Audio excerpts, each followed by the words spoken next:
Bismillahirrahmanirrahim. Welcome to another exciting episode of the Revival Experience. Modern state किस तरह function करती है, इसके क्या इम्पॉर्टेंट ऑर्गन्स होते हैं, इस बारे में आमतौर पर जो अवेयरनेस है वो ना होने के मुतरादिफ है। हालांकि ये वो इन्फॉर्मेशन है जो हर शहरी के पास होनी चाहिए। जदीद रियासत का क्या काम होता है? जदीद रियासत के दो ही बड़े काम बताए जाते हैं। एक ये कि जो सर्विसेज हैं, जो बुनियादी ज़रूरी सर्विसेज हैं वो शहरियों को हम पहुंचाना, और दूसरा ये कि उनके हकूक़ की पासदारी करना। अब इसमें अवाम का इंटरेस्ट है, अवाम का फ़ायदा है कि उनको पता होना चाहिए कि ये जो सर्विस डिलीवरी मैकेनिज़म्स हैं वो किस तरह काम करते हैं, किस तरह वर्क करते हैं, और उनको अपने हकूक़ का भी शऊर होना चाहिए ताकि अगर उनके हकूक़ पर डाका डाला जा रहा है तो वो उस पर आवाज़ बुलंद कर सकें। लेकिन ये वो बातें हैं, ये वो बहसें हैं जो हमारी सोसाइटी में कम से कम जो है को मानी नहीं रखती हैं। हालांकि ये सबसे इम्पॉर्टेंट बहसें हैं। तो मॉडर्न स्टेट के अंदर जो इसका एक अहम ऑर्गन है वो उसकी ब्यूरोक्रेसी है, और ख़ास तौर पे जो सिविल सर्विसेज हैं, यानी सिविल सर्विसेज जो होती हैं वो बेसिकली यही इंश्योर करती हैं कि वो जो सर्विसेज गवर्नमेंट ने जो पहुंचानी हैं आवाम को, वो सही तरीके से लोगों तक पहुंच जाए। इसलिए इनको सिविल सर्वेंट्स कहते हैं। ये लोगों की खिदमत के लिए होते हैं। लेकिन यहाँ पर तो सिविल सर्वेंट्स जो हैं वो तो आका बने बैठे हैं। तो ये माजरा क्या है, सिविल सर्विसेज क्यों ज़रूरी होती हैं, वो किस तरह फंक्शन करती हैं, और ख़ास तौर पर पाकिस्तान के कॉन्टेक्स्ट में उनमें मसला क्या है, वो क्यों सही फंक्शन नहीं कर रही हैं। इसमें तो कोई शक नहीं है, हम सब जानते हैं कि पाकिस्तान की जो स्टेट है वो सही फंक्शन नहीं कर रही, वो अपनी ज़िम्मेदारियाँ अदा नहीं कर रही, और उसकी बड़ी वजह यही है कि जो सिविल सर्विसेज हैं हमारी वो सही फंक्शन नहीं कर रही। तो इसको समझने के लिए कि ये सिविल सर्विसेज होती क्या हैं, ये किस तरह फंक्शन करती हैं, पाकिस्तान के कॉन्टेक्स्ट में इनकी हिस्ट्री क्या है, over the period of time इसके अंदर क्या एवोल्यूशन हुई, क्या डेवलपमेंट हुई, ये सारा जो मामला है इसको समझने के लिए आज हमारे साथ एक बहुत ही रेलेवेंट एक्सपर्ट मौजूद हैं, डॉक्टर सैयद ताहिर हिजाज़ी साहब। Welcome to the studio sir. शुक्रिया, थैंक यू। डॉक्टर साहब कि माशाल्लाह बड़ा वास्ट एक्सपीरियंस है गवर्नेंस के अंदर भी, इसके अलावा एजुकेशनिस्ट भी हैं, इकोनॉमिस्ट भी हैं। यूएसए से इन्होंने पीएचडी की थी डेवलपमेंट इकनॉमिक्स में, उसके बाद फिर ये मल्टीपल यूनिवर्सिटीज़ के अंदर पाकिस्तान के अंदर जो है वाइस चांसलर रहे। इसके अलावा उन्होंने बहुत से प्रोजेक्ट्स किए यूएनडीपी के अंदर, एशियन डेवलपमेंट बैंक और वर्ल्ड बैंक के साथ उन्होंने बहुत से प्रोजेक्ट्स किए हैं। पाकिस्तान में भी जो प्लानिंग कमीशन है उसमें गवर्नेंस के मेंबर रहे। तो इनका एक वास्ट एक्सपीरियंस है इकॉनमी के अंदर भी और गवर्नेंस के अंदर भी, और ये दोनों चीज़ें जो हैं एक दूसरे के साथ लिंक्ड हैं। आप जो हैं पाकिस्तान से बाहर भी मल्टीपल कंट्रीज़ के अंदर इकॉनमी पढ़ा चुके हैं, यूएसए के अंदर, ग्रीस के अंदर, यूएई के अंदर, और फिर पाकिस्तान में भी जैसे मैंने आपको बताया कि 3 बड़ी यूनिवर्सिटीज़ के वाइस चांसलर रहे। तो इनसे हम ये जानने की कोशिश करेंगे कि ये सिविल सर्विसेज क्या होती हैं, ये कैसे फंक्शन करती हैं, इनका मकसद क्या होता है, और पाकिस्तान के कॉन्टेक्स्ट में आखिर मसला क्या है, क्या ख़राबी है कि यहाँ पे जो स्टेट है वो सही तरीके से फंक्शन नहीं कर रही। तो डॉक्टर साहब यहाँ से ज़रा शुरू करते हैं कि ये सिविल सर्विसेज। जी, बिस्मिल्लाहिर्रहमानिर्रहीम। जनाब मुदस्सिर साहब, आपने पाकिस्तान के हालात से हवाले से जो इशू आइडेंटिफाई किया वो बड़े अहम है। पाकिस्तान में इस वक्त 76-77 साल होने के बाद हम पावर्टी से नहीं निकल सके। हमारी एजुकेशन का ये हाल है कि अभी तक 2.5 करोड़ बच्चे स्कूल नहीं जा सके, और इस तरीके से जो हमारे हेल्थ सर्विसेज में है, इस तरीके से एम्प्लॉयमेंट के अंदर प्रॉब्लम है, इस तरीके से हम ट्रेड के अंदर हमारी एक्सपोर्ट्स इंपोर्ट्स के मुकाबले में कम है, और हमने बहुत सी चीज़ें अचीव की हैं। ये नहीं है कि पाकिस्तान ने तरक्की नहीं की, बहुत चीज़ें अचीव की हैं, लेकिन बहुत सी चीज़ें नहीं अचीव कर सके।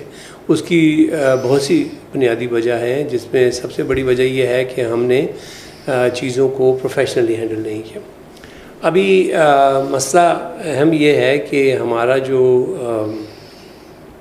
क्वेश्चन बुनियादी पर बनता है कि हमें रिफॉर्म कर लेना चाहिए चीज़ों को।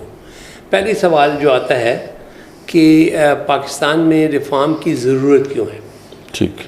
कई लोग कहते हैं जी कि रिफॉर्म की क्या ज़रूरत है, सब कुछ तो ठीक ठाक चल रहा है, लेकिन मसला ये है कि जब ये तमाम चीज़ें नहीं पूरी हो रही, जब लोगों को रोज़गार नहीं मिल रहा, जबकि सर्विसेज नहीं मिल रही, आपका पुलिस स्टेशन आपको हेल्प नहीं करता, आपका ट्रैफिक सार्जेंट जो है उसको नहीं पता कि ट्रैफिक कैसे रेगुलेट करते हैं और वो आपको गलत तरीके से हैंडल करता है। जहाँ पर आप इनकम टैक्स देने जाते हैं तो रिश्वत देनी पड़ती है, इनकम टैक्स लेने जाते हैं तो देनी पड़ती है, एक्सपोर्ट करना पड़ता है तब भी रिश्वत देनी पड़ती है, इंपोर्ट करते हैं तब भी रिश्वत देनी पड़ती है, अगर आपने AGPR से चेक रिलीज़ करवाना है तहाँ भी रिश्वत देनी पड़ती है, वगैरह वगैरह। एक करप्शन का माहौल पैदा हो गया है। वजह बुनियादी तौर पर करप्शन के माहौल की ये है कि हमने जो चीज़ें वक्त के साथ रिफॉर्म करनी थी और इम्प्रूव करनी थी वो हमने नहीं किया और हमने छोड़ दिया। पार्शियल हमने कुछ रिफॉर्म्स के अटैम्प्ट मुख्तलिफ एरियाज़ में किया है। सिविल सर्विस में भी रिफॉर्म्स की कोशिश की है, एग्रीकल्चर में भी रिफॉर्म्स की कोशिश की है, इंडस्ट्री में भी रिफॉर्म्स की कोशिश की है, पुलिस में भी हमने रिफॉर्म की कोशिश की। तमाम अटैम्प्ट्स जो है ना वो पार्शियल सक्सेस के साथ ख़त्म हो गई। बुनियादी वजह ये थी कि रिफॉर्म जो करने का जो मेन बॉडी है जिसने उस रिफॉर्म को कामयाब बनाना है वो गवर्नमेंट सर्वेंट। आप कोई कॉन्सेप्ट गवर्नमेंट सर्वेंट को दे के नहीं कह सकते कि भाई ये तुमने कर लिया अब तुम करना शुरू हो जाओ, बल्कि वो उसको गवर्नमेंट सर्वेंट्स को अडॉप्ट करना है, गवर्नमेंट सर्वेंट्स ने अपने आप को ट्रेन करना है, गवर्नमेंट सर्वेंट्स ने उसको इस तरह इम्प्लीमेंट करना है। तो मसला यहाँ पर इसलिए खड़ा हो गया कि जो गवर्नमेंट सर्वेंट है उसने जो हमने इनहेरेंट किया था गवर्नमेंट सर्वेंट वो इस रिफॉर्म के लिए नहीं बना। ठीक है। अब बुनियादी तौर पे जो क्वेश्चन आता है कि अगर हम चाहते हैं कि पाकिस्तान को सही रास्ते पर लगाएं तो मैं समझता हूँ सबसे पहला जो एरिया है जहाँ रिफॉर्म करना है वो गवर्नमेंट सर्वेंट को रिफॉर्म करना।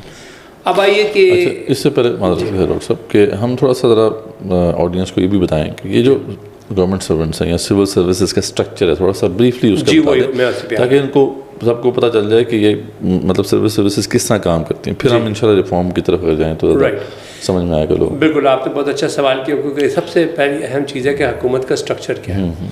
हमारे हुकूमत पाकिस्तान का स्ट्रक्चर ये है कि प्रेसिडेंट है, प्राइम मिनिस्टर है, ठीक है, एक अपर हाउस है जिसको सेनेट कहते हैं और एक लोअर हाउस है जिसको पार्लियामेंट कहते हैं। पार्लियामेंट के मेंबरान अवाम इलेक्ट करते हैं और सेनेट जो है वो पार्लियामेंट के मेंबर्स इलेक्ट करते हैं।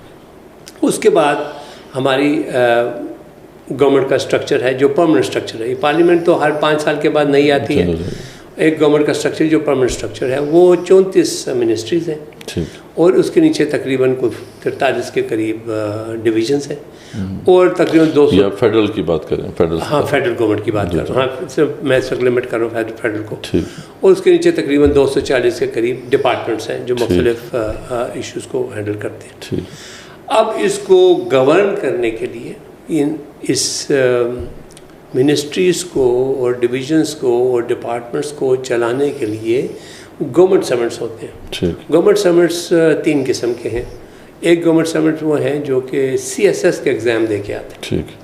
अब CSS का एग्ज़ाम जिसको कहते हैं वो है central superior service exam. Central superior exam जो है इसकी हिस्ट्री ये है कि 1861 में बरतानिया ने जब यहाँ पर अपनी हुकूमत कायम की तो उसको यंग अच्छे प्रोफेशनल अंग्रेज़ बच्चे चाहिए थे जो आके इसको चलाते और वो आवाम से दूर रहते और आवाम के ऊपर कंट्रोल करते। चुनांचे उन्होंने बेहतरीन लोग लेने के लिए उस वक़्त के हिसाब से अंग्रेज़ी को कंपलसरी किया क्योंकि वो अंग्रेज़ के लिए था, उसमें अंग्रेज़ी कंपलसरी थी। उन्होंने कहा उनकी तहज़ीब और तमद्दुन के मुताबिक अपने आप को ढाल लें सही तरीके से और उनसे कम्युनिकेट करना आसान हो और एक तरह से एलिनेशन भी हो सोसाइटी से कि सोसाइटी इनको एक अफसर समझे। बिल्कुल, अंग्रेज़ ने ये नहीं किया कि वो कहते कि जी हिंदी या उर्दू या पर्शियन या पश्तो लैंग्वेज आनी चाहिए, उसने कहा अंग्रेज़ी, उसने अंग्रेज़ी में किया क्योंकि अंग्रेज़ी उसको आसान लगती थी कम्युनिकेशन, क्योंकि उसने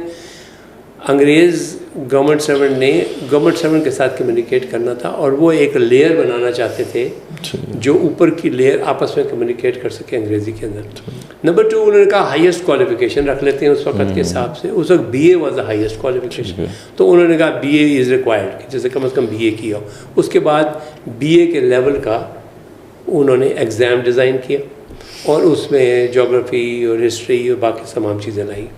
उसके बाद उन्होंने कहा कि हमें हमारी रिक्वायरमेंट, ये बरतानिया की हुकूमत की बात है, उन्होंने कहा हमें रिक्वायरमेंट किस एरिया में, उन्होंने कहा जी हमें तो चाहिए डिस्ट्रिक्ट मैनेजमेंट लोग चाहिए जो कि रेवेन्यू कलेक्ट करें, सबसे इम्पोर्टेंट वो थे। तो सबसे ज़्यादा इम्पोर्टेंस उनको दी गई और उनको अच्छे मराद भी दिए गए, उनको अच्छे अलाउंसेस भी दिए गए, उनको अच्छी ट्रांसपोर्ट भी दी गई। रेवेन्यू कलेक्शन से मुराद आपकी वो टैक्स कलेक्शन का बेसिकली। उसके बाद वो एक डिस्ट्रिक्ट लेवल पे जो वो एक मतलब होता। फिर उसके बाद उन्होंने कहा कि जी हमें चाहिए कस्टम के लोग, ताकि कस्टम को हम उस तरीके से कलेक्ट करें। फिर उनको पुलिस चाहिए थी, पुलिस भी हमने वो ऑफिस उस पर रखे गए। इस तरीके से करके उन्होंने 12 ग्रुप्स बनाए।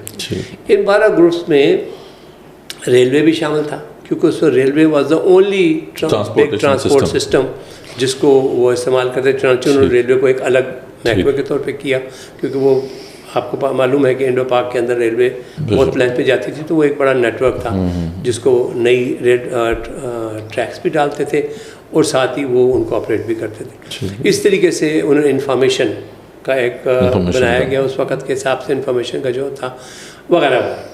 जब ये बनाया तो उसी पर गवर्नमेंट जो है का स्ट्रक्चर बना और वही एग्ज़ाम जो है बार बार हुआ। पहले 20 साल उस एग्ज़ाम के अंदर इंडो पाक के अगरचे स्टूडेंट्स को परमिशन थी कि वो अप्लाई कर सकें, लेकिन अंग्रेज़ी की वजह से इंडो पाक के लोग उसमें कामयाब नहीं होते थे। पहले 20 साल कोई इंडो पाक से बंदा अंग्रेज़ी कामयाब होते थे। बरतानिया में एग्ज़ाम होता था, वहीं से होके वही लोग आके पोस्ट होते। 20 साल के बाद एक पारसी लड़का था वो कामयाब हुआ, फिर 15-20 साल के बाद एक हिंदू कामयाब हुआ, फिर उसके कुछ सालों के बाद एक मुसलमान कामयाब हुआ। इस तरीके से वो इंडियन सिविल सर्विस जिसको हम कहते हैं उसमें आहिस्ता आहिस्ता इंडो पाक के लोग आने शुरू हुए। अच्छा, बाद में इनकी तादाद ज़्यादा इस वजह से बढ़ी कि जब यहाँ के हालात ख़राब हुए और यहाँ पर मुसलमानों ने और हिंदुओं ने अपराइजिंग शुरू हुई, उन्होंने हिंदुओं को अंग्रेज़ों को मारना शुरू कर दिया, तो वो पेरेंट्स ने बच्चों को भेजना छोड़ दिया, स्टॉप कर दिया कि यार उधर तो ज़िंदगी ख़तरे में है तो वो ना जाए। तो इस तरीके से वो कंपटीशन का एग्ज़ाम जो था उसमें अंग्रेज़ कम हो गया और लोकल ज़्यादा हो गया। तो उस तरीके से लोकल से बढ़ता जाना। जब पाकिस्तान बना तो उस वक़्त इंडियन सिविल सर्विस में से जो ऑफिसर्स पाकिस्तान के इलाके में आते थे वो पाकिस्तान में ट्रांसफ़र कर दिए गए, ईस्ट पाकिस्तान और वेस्ट पाकिस्तान में, बाकी जो इंडिया के थे इंडिया में चले। उसके बाद कुछ groups from time to time, एक इकनॉमिक्स ग्रुप, एक कॉमर्स ग्रुप, इस तरीके के 2-3 ग्रुप्स जो हैं वो इंट्रोड्यूस किए गए सिविल सर्विस के अंदर। लेकिन जनरली वो सिविल सर्विस का स्ट्रक्चर वही रहा कि वो एक सेंट्रल सुपीरियर सर्विस एग्ज़ाम होता था। आज भी जो अभी जो एग्ज़ाम इस दफ़ा हुआ है उसमें तकरीबन 13,000 लोगों ने किया था। ये किसी ज़माने में 40-50 हज़ार था, अब वो गिर गया है, लेकिन अब वो 13,000 ने इम्तिहान पास किया। पिछले साल कहते थे कि 43,000 ने अप्लाई किया था और 26,000 ने इम्तिहान दिया था। तो इस तरीके से वो खैर वो मुख्तलिफ स्क्रीनिंग भी शुरू कर दी है, इस वजह से भी फाइनल एग्ज़ाम में एप्लीकेंट्स कम होते, लेकिन उसमें से उन्होंने 200-300-400 ने एग्ज़ाम पास किया है और वो अब इंटरव्यू होगा और इंटरव्यू के बाद 200-300 ऑफिसर्स दिए जाएंगे। अब ये सिस्टम चला आ रहा है और ये इसको कहते हैं कैडर ऑफिसर। ठीक है, कैडर ऑफिसर गवर्नमेंट के ये कैडर ऑफिसर्स हैं और ये मैंने जैसे आपको बताया 12 एरियाज़ में आते हैं मेरिट के हिसाब से। जो बेस्ट ऑप्शन देते हैं वो DMG वगैरह में चले जाते हैं, पुलिस में चले जाते हैं, और जो लोअर होते हैं वो रेलवे और इंफॉर्मेशन में आ जाते हैं। दूसरा जो ग्रुप है जो गवर्नमेंट ऑफ पाकिस्तान को चलाता है वो नॉन कैडर ऑफिसर्स का है। ये non cadre officer practically Pakistan की बैकबोन है। बैकबोन इस सेंस में है कि इन नॉन कैडर ऑफिसर्स की ये इंजीनियर्स हैं, ये मेडिकल डॉक्टर्स हैं, ये फाइनेंस के एक्सपर्ट्स हैं, ये इकोनॉमिक्स के एक्सपर्ट्स हैं, ये इकोनॉमिस्ट हैं, इसमें कोई PhDs हैं, कुछ चार्टर अकाउंटेंट्स हैं, कुछ वगैरह वगैरह। ये लोग हर महकमे में महकमे की ज़रूरत के मुताबिक पोस्टें निकलती हैं और उसमें ये लोकली एडवर्टाइज होती हैं और पब्लिक सर्विस कमीशन उनका सिलेक्शन करता है और सिलेक्शन करके ये टेक्नोक्रेट्स, ये practically in a way most of them are technocrats. और इसमें खैर नॉन टेक्नोक्रेट्स भी होते हैं लेकिन ज़्यादातर टेक्नोक्रेट्स। ये are suppose to do the technical part of the work. तीसरा जो आपका वो है ग्रुप जो है गवर्नमेंट सर्वेंट्स का, वो क्लर्क्स है। ठीक है, जो ग्रेड 1 से 16 पे काउंट होते हैं।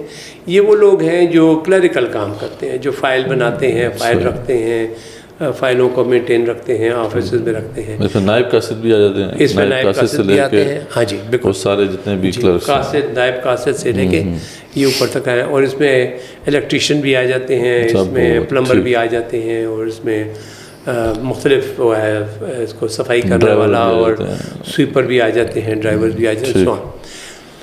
अगर आप देखें ये 3 ग्रुप जो हैं हुकूमत चलाते हैं, ठीक है, और ये अपना अपना इलाके का अपने अपने हिसाब से काम करते हैं।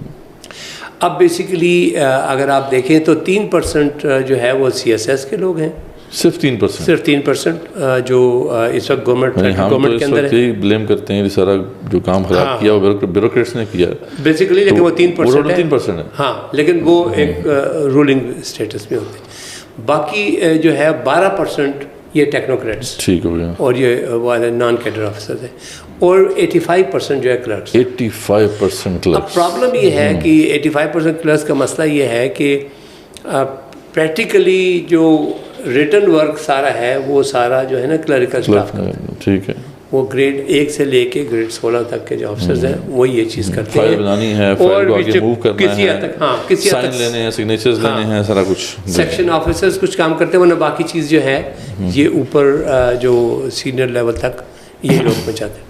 अब ये जो स्ट्रक्चर है, ये स्ट्रक्चर बुनियादी तौर पे बनाया गया था एक कॉलोनी को चलाने। ठीक, जब कॉलोनी ख़त्म हो गई तो उसके बाद ये स्ट्रक्चर ड्रामेटिकली चेंज होना बहुत ज़रूरी है, जो कि नहीं चेंज हुआ। इसमें दिलचस्प बात यह है कि ऑस्ट्रेलिया भी एक वक्त में कॉलोनी था, उससे ख़त्म होने के बाद स्ट्रक्चर को ख़त्म कर दिया और क्लरिकल सिस्टम ख़त्म कर दिया। अच्छा, सारे ऑफिसर्स ले आए उन्होंने। हमारे यहाँ ग्रेड 1 से 16 और 17 से 22 तक, 17 से 22 5 कैटेगरी लेवल्स हैं जिस पे प्रमोशन होती है, और 1 से 16 लेवल है जहाँ प्रमोशन होती है।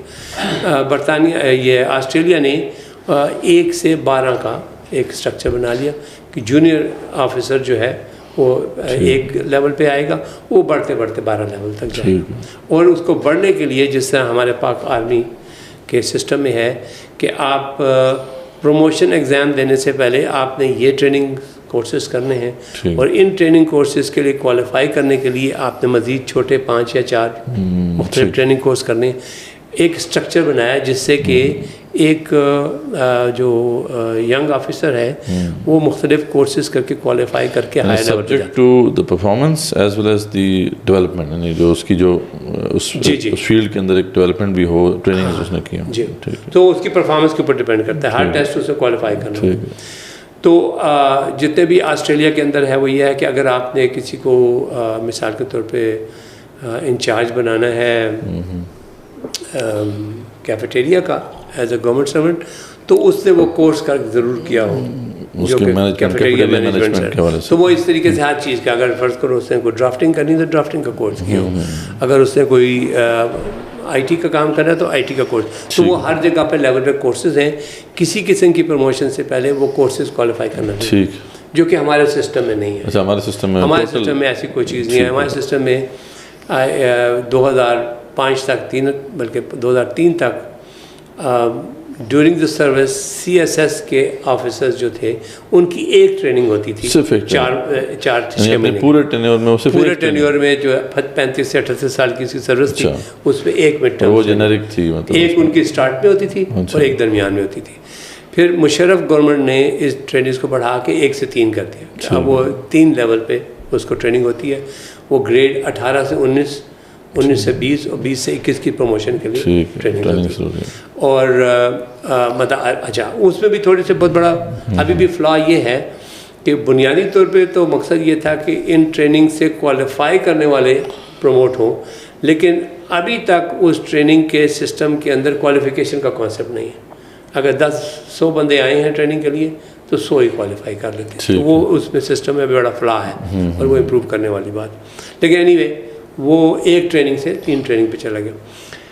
जो हमारे नंबर 2 जो अहम डेवलपमेंट हुई है मुशर्रफ की उस दौर में, वो बहुत अहम चेंजेस हुई हैं कि पहले सिर्फ CSS के ऑफिसर्स ट्रेनिंग के लिए जाया करते थे, जो कैडर ऑफिसर्स थे। 2003 के बाद अब नॉन कैडर ऑफिसर्स भी उनकी तरफ ट्रेनिंग के लिए जाते हैं और उनकी प्रमोशन। तो ये एक बहुत अच्छी इम्प्रूवमेंट हुई है, जिसका एक दूसरा। तो क्लरिकल स्टाफ को भी ट्रेनिंग होती है? ट्रेनिंग अच्छा, क्लरिकल स्टाफ की भी कुछ ट्रेनिंग्स हैं, लेकिन सेक्रेटरियल ट्रेनिंग है, लेकिन most of those trainings are optional. ठीक है।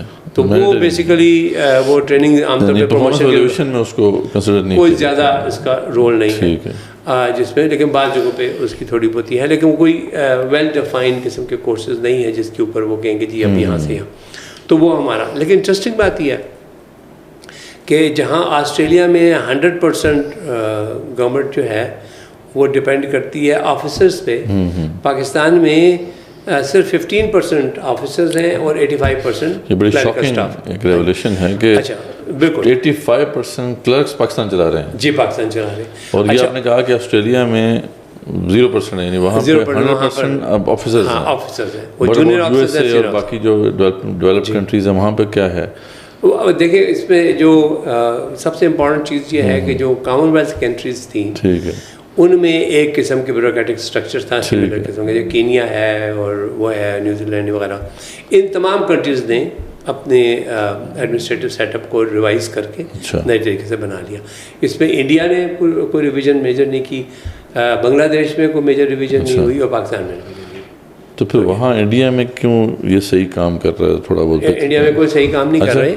इंडिया में बहुत सीरियस प्रॉब्लम है। इंडिया में जो अगर आप आज तरक्की देख रहे हैं तो उसमें सिर्फ एक चीज़ उन्होंने अहम की, उनका 10 साल उनके जो फाइनेंस मिनिस्टर थे वो मनमोहन सिंह थे, ठीक है, जो वर्ल्ड बैंक के इकोनॉमिस्ट से वहाँ से रिटायर होकर आए थे, और 10 साल वो प्राइम मिनिस्टर, 5 साल वो प्राइम मिनिस्टर रहे। तो उन्होंने इकोनॉमी को सही ट्रैक पर लगाया। अब ये उनकी अक्लमंदी थी कि उन्होंने इकोनॉमिस्ट को फाइनेंस मिनिस्टर बनाया। पाकिस्तान में अभी तक वो शऊर नहीं आया। पाकिस्तान में भी आप देख रहे हैं कि पिछले 15-20 साल में हमने चौथी दफ़ा बैंकर को बनाया। और बैंकर की एक्सपर्टीज क्या है कि और कर्जा लो।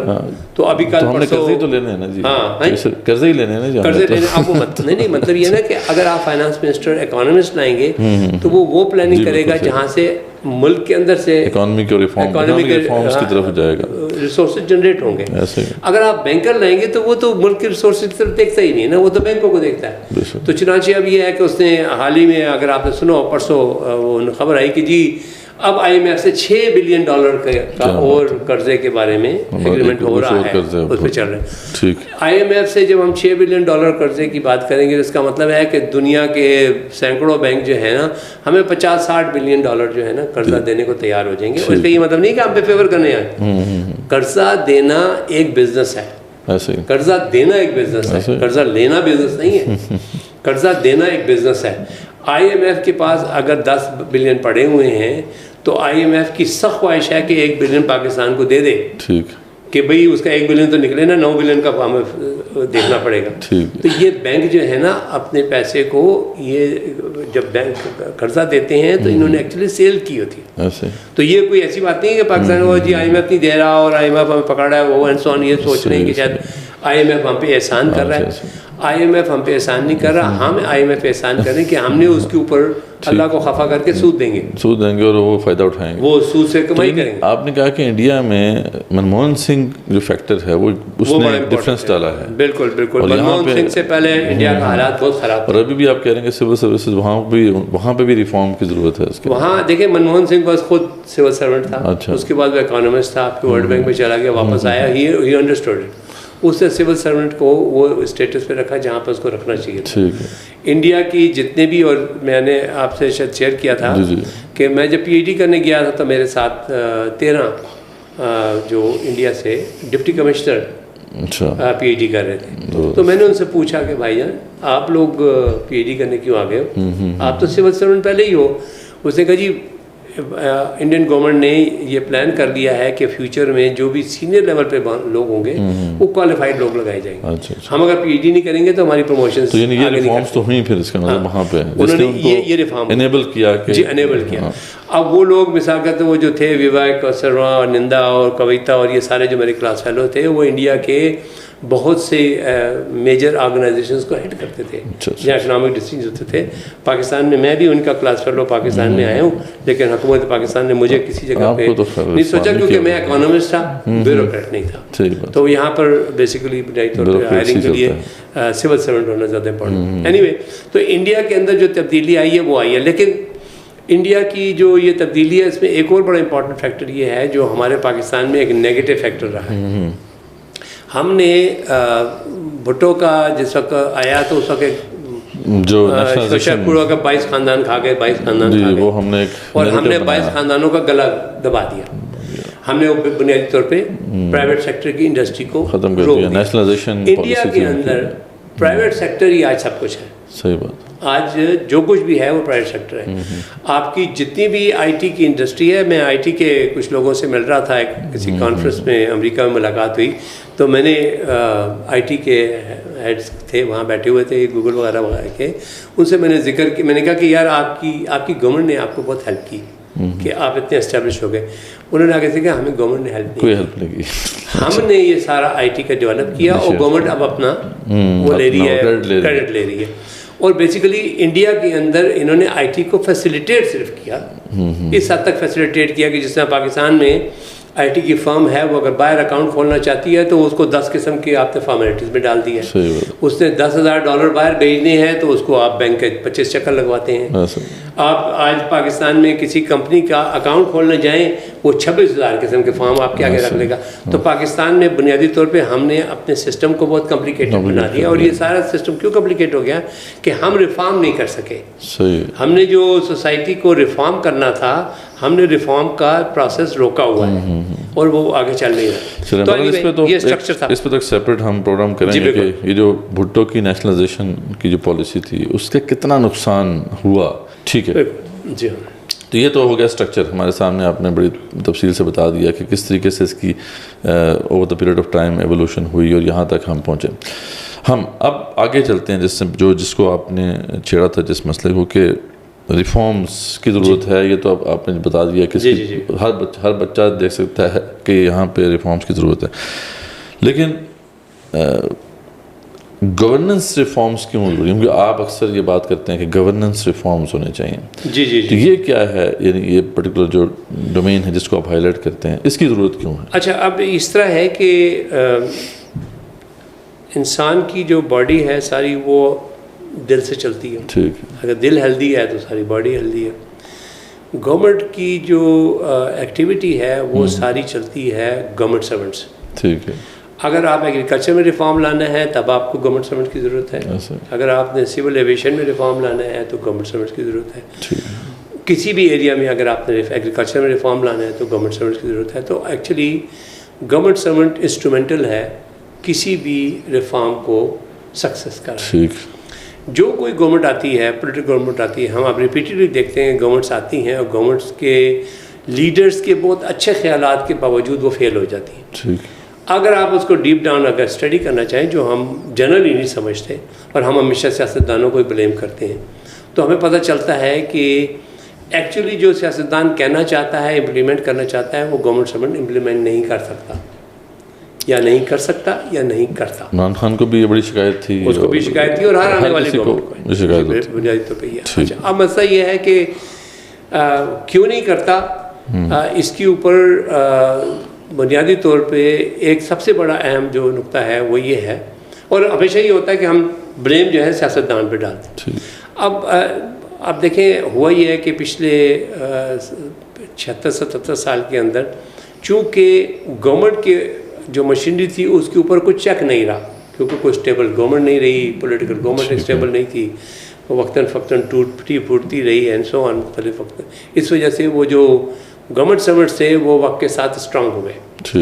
पहली उनकी स्ट्रेंथ को ब्रेक करने के लिए भुट्टो ने किया, 2000 को फायर कर दिया, उसने क्या कहते हैं 2000 के करीब लेटरल एंट्रेंट ले आया ताकि उसको सब्स्टिट्यूट करें।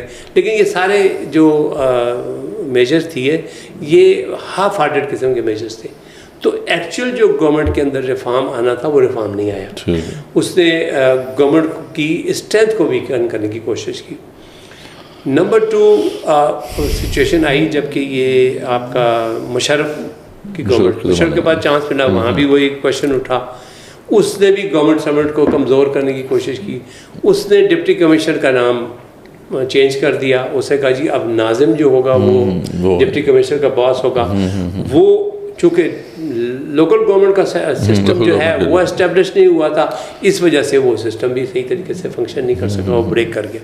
अच्छा, तो थोड़ा सा ब्रीफली ये लोकल गवर्नमेंट का जो सिस्टम है इसका आप बताएं कि और उसमें ओवरलैप कैसे होता है कि ये जो एक तो वो सिस्टम है जो हमारा ब्यूरोक्रेसी की तरफ से चल रहा होता है, एक लोकल गवर्नमेंट का भी एक सिस्टम है जो पूरी दुनिया में बड़ा कामयाब है।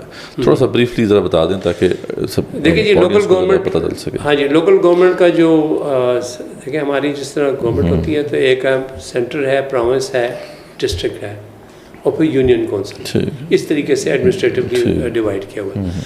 अब हमारा जो गवर्नमेंट सर्वेंट है वो फेडरल लेवल पे है, प्रोविंशियल लेवल पे है, ठीक है, डिस्ट्रिक्ट लेवल पे है, ठीक है, और डिस्ट्रिक्ट लेवल के बाद यूनियन काउंसिल लेवल पे।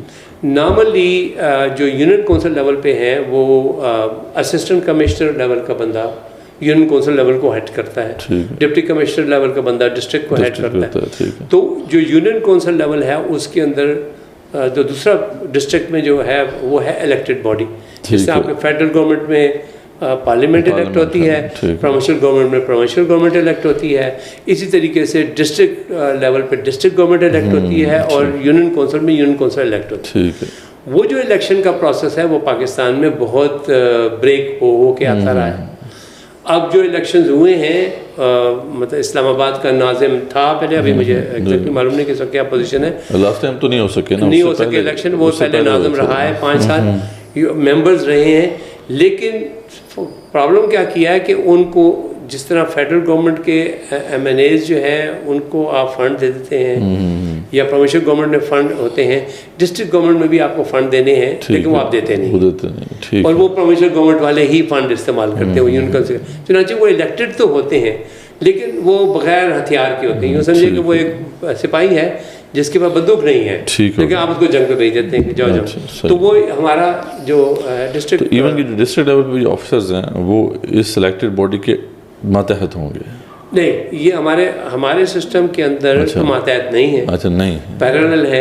मुशर्रफ ने मातहत किए थे, वो फिर पैरेलल हो गए हैं। ठीक है, पैरेलल भी इस तरीके से हो गए हैं कि अब प्रैक्टिकली पैरेलल नहीं रहे बल्कि एडमिनिस्ट्रेटर्स का ऊपर हैंड हो गया, क्योंकि फंड सारे जो है वो एडमिनिस्ट्रेटर्स के पास आते हैं, लोकल गवर्नमेंट के पास। लोकल बॉडी है ही नहीं, लोकल बॉडी इलेक्शन भी नहीं हो सके। हाँ, तो लोकल बॉडी को एस्टैब्लिश करना बहुत अहम चीज़ है, लेकिन लोकल बॉडी को एस्टैब्लिश करने वाले भी गवर्नमेंट सर्वेंट है। ठीक हो, क्योंकि आपने पार्लियामेंट में बैठ के फैसला कर लिया, कॉन्स्टिट्यूशन कर लिया, सब कुछ होगा, इम्प्लीमेंटेशन वहाँ जाके आती है, तो वहाँ इम्प्लीमेंटेशन के वक्त फिर वही इश्यूज है। तो क्योंकि आपको पता है कि पार्लियामेंट में हम देखते हैं कि जी शहबाज शरीफ आ गए हैं, वो सारे काम कर लेंगे, अब ये वो आ गई हैं, मरियम आ गई हैं, वो कर लेंगे, लेकिन एक्चुअल जो काम स्टार्ट तो वो कर लेते हैं लेकिन उस काम को कंप्लीट करना जो है ना बेसिकली वो बुनियादी तौर पे काम होता है गवर्नमेंट सर्वेंट्स का। गवर्नमेंट सर्वेंट्स की ट्रेनिंग है कि नहीं है, गवर्नमेंट सर्वेंट की विल है कि नहीं है, गवर्नमेंट सर्वेंट मोटिवेटेड है कि नहीं है, ये बड़ा इंपॉर्टेंट एरिया। इस वजह से ये जो डिलीवरी नहीं होती गवर्नेंस का इशू यहाँ से आ जाता है। जिस किस्म की भी सर्विस आपने डिलीवर करनी है, and of the day government services अगर नहीं करेंगे सही काम तो वो नहीं डिलीवर होगी, नहीं डिलीवर होगा जी।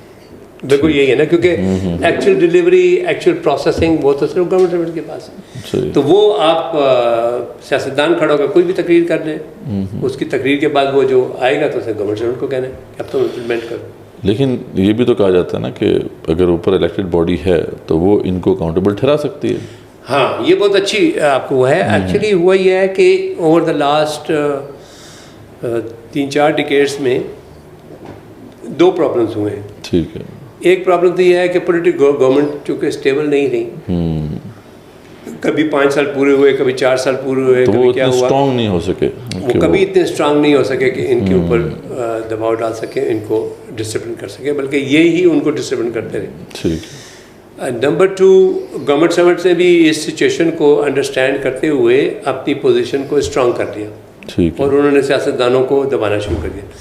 तीसरा जो गलत ट्रेंड इस दौरान डेवलप हो गया है वो ये हुआ है कि जो सीनियर गवर्नमेंट सर्वेंट हैं उसने पार्टी सेलेक्ट कर ली। अच्छा, वो भी एक तरह से वो भी पार्टी में ज्वाइन? हाँ, वो या तो ओपनली एक पार्टी का नुमाइंदा है, मतलब उसका सपोर्टर है, या अनअनाउंस्ड वो किसी पार्टी का सपोर्टर है। तो वो बेसिकली प्रॉब्लम ये हुआ है कि अब जो भी गवर्नमेंट आती है वो अपने सपोर्टेड जो है ना गवर्नमेंट सर्वेंट्स लाती है। ये बहुत गलत ट्रेंड है। ये अमेरिकन सिस्टम में ये थोड़ा बहुत है, लेकिन अमेरिकन सिस्टम में सीनियर लेवल पे लोग लाते हैं, पॉलिसी लेवल पे। नीचे की एडमिनिस्ट्रेशन वहाँ भी जो लगी रहती है वैसी लगी रहती है, लेकिन वहाँ थोड़ा हद तक होता है। पाकिस्तान में ये सिस्टम आना बिल्कुल गलत था, और यहाँ पर जो है ना फेडरल लेवल पे सेक्रेटरीज और इस लेवल के जो लोग हैं जिन्होंने के सियासी पार्टियों की तरफ जो काम अपना शुरू किया डिप्टी कमिश्नर से ऊपर जाके, वो एक गलत ट्रेंड सेट हो गया, और ख़ासकर पुलिस और या वगैरह महकमे में। तो इस वजह से थोड़ा सा प्रॉब्लम है, और बुनियादी तौर पे इसका हल ही यही है कि अगर आप इसको रिफॉर्म कर लेंगे तो ये मसले ख़त्म हो जाएंगे। ठीक है। अच्छा, रिफॉर्म की बात आप कर रहे हैं, तो रिफॉर्म पूरी दुनिया में रिफॉर्म्स हुए हैं।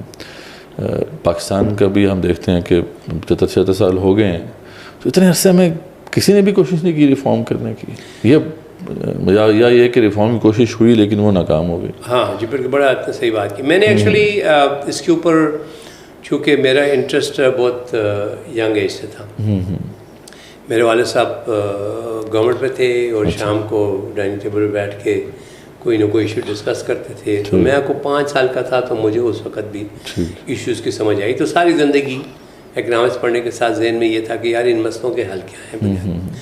तो वो एक प्रोसेस में बहुत चीज़ें थी जो शुरू में समझ ही नहीं आती थी। जिस मैं अब आपको कह रहा हूँ ना कि जी हर चीज़ गवर्नमेंट पहले समझ नहीं आती थी कि इम्प्लीमेंट कैसी होती है। पता चला कि यार वक्त के साथ पता चला कि इम्प्लीमेंट किस तरीके से होती है। तो चुनाचे इस नतीजे पहुँचे कि अगर आप पाकिस्तान के मसाइल हल करने हैं तो पाकिस्तान को रिफॉर्म के ऊपर जाना पड़ेगा। और फिर मैंने आपको कहा ना कि रिफॉर्म का प्रॉब्लम ये था कि अगर एग्रीकल्चर को रिफॉर्म करना है या एविएशन को रिफॉर्म करना है, बुनियादी तौर पे आपको गवर्नमेंट सर्वेंट को रिफॉर्म करना पड़ेगा पहले, उसके बाद आप आगे जाएंगे तब रिफॉर्म होगा। अगर आप इनको रिफॉर्म नहीं करेंगे तो डायरेक्ट कोई रिफॉर्म नहीं होगा, क्योंकि वो वक्ती तौर पर मिसाल के तौर पे आई गिव यू एग्जांपल, अभी पंजाब की चीफ मिनिस्टर जो हैं वो जा रही हैं, वो कुछ चीज़ें कहती हैं, अच्छा ये हॉस्पिटल में ये हो जाएगा, फला हो जाएगा, ये मोबाइल सर्विस चाहिए, इन सोन।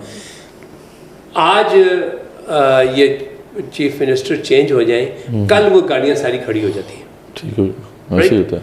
ये बहुत गलत प्रॉब्लम है। क्यों प्रॉब्लम है कि जो गवर्नमेंट सर्वेंट है वो इसको अडॉप्ट नहीं करता, वो फिर एकदम से नए सियासतदान को देखना शुरू होता है। क्या वजह है कि गवर्नमेंट सर्वेंट के अंदर कैपेसिटी नहीं रही कि वो उसको समझ सके ठीक कि यार ये चीज़ मैंने करनी है, उसको कैपेसिटी नहीं कि वो अपने इनिशिएटिव पे कर सके। नंबर 2 ये बात है कि गवर्नमेंट सर्वेंट जो है उसका इंसेंटिव भी नहीं रहा, मोटिवेशन। ये बात यानी ये बात आपने जो भी बात की कि सॉरी मैंने आपको काटा यहाँ पे, कि ये जो है कि अक्सर गवर्नमेंट, मैंने खुद भी गवर्नमेंट में काम किया, तो गवर्नमेंट सर्वेंट्स के अंदर बाकी ये बात है कि कोई इंसेंटिव है ही नहीं कि वो कोई क्रिएटिव काम करें या जो उनकी नॉर्मल रूटीन है उससे बढ़ के काम करें। तो ये मामला क्यों नहीं ऐसा होता है, क्यों नहीं लोग देखते इसको? बिल्कुल, ये बहुत आपने इंपॉर्टेंट किया। यहाँ पर तो हम आएंगे तो हम स्पेसिफिक टॉपिक के ऊपर आएंगे।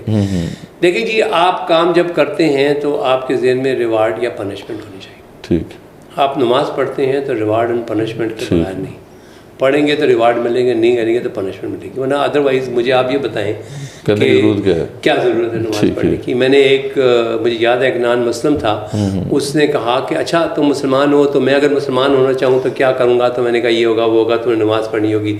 उसने कहा नमाज किस वक्त पढ़नी होगी? मैंने कहा तुम्हें पहली नमाज़ पढ़नी होगी सुबह फजर के वक्त जबकि सनराइज से पहले। उसने कहा मैं मुसलमान नहीं बनता, क्योंकि मुझे इतना सुबह उठने का कोई शौक़ नहीं। तो अब देखिए ना, मोटिवेशन क्या है कि आप सुबह फजर की नमाज की अजान के साथ आप उठ जाते हैं, कोई रिवार्ड पनिशमेंट है ना। अब गवर्नमेंट सर्वेंट के आप ऊपर से आपने रिवार्ड एंड पनिशमेंट उठा दिया है। सही है। कोई गवर्नमेंट सर्वेंट जो है वो अपनी सर्विस के 38 साल पूरे करने से पहले आप उसको रिटायर नहीं करते, उसको पनिशमेंट नहीं मिलती। कोई गवर्नमेंट सर्वेंट जो है ये 38 साल मेहनत से काम करने से आप उसको कोई रिवार्ड नहीं देते। मैक्सिमम रिवार्ड क्या है कि आप 17 से 5-6 साल गुजार लेंगे तो 18 में हो जाएंगे। अगर आपको बहुत ज़्यादा तलाक और आपकी परफॉर्मेंस की बात नहीं है। आपके तल्लकात हैं तो आप 5 साल के बाद 18 में हो जाएंगे, आपके तल्लकात नहीं है तो आप शायद 10 साल तक ना हो। ऐसे लोग मैंने देखे हैं बेचारे बहुत शरीफ जो 20-20 साल तक 17 ग्रेड में काम करते रहते हैं, 18 ग्रेड में, क्योंकि उनको बेसिकली उनकी सपोर्ट नहीं होती।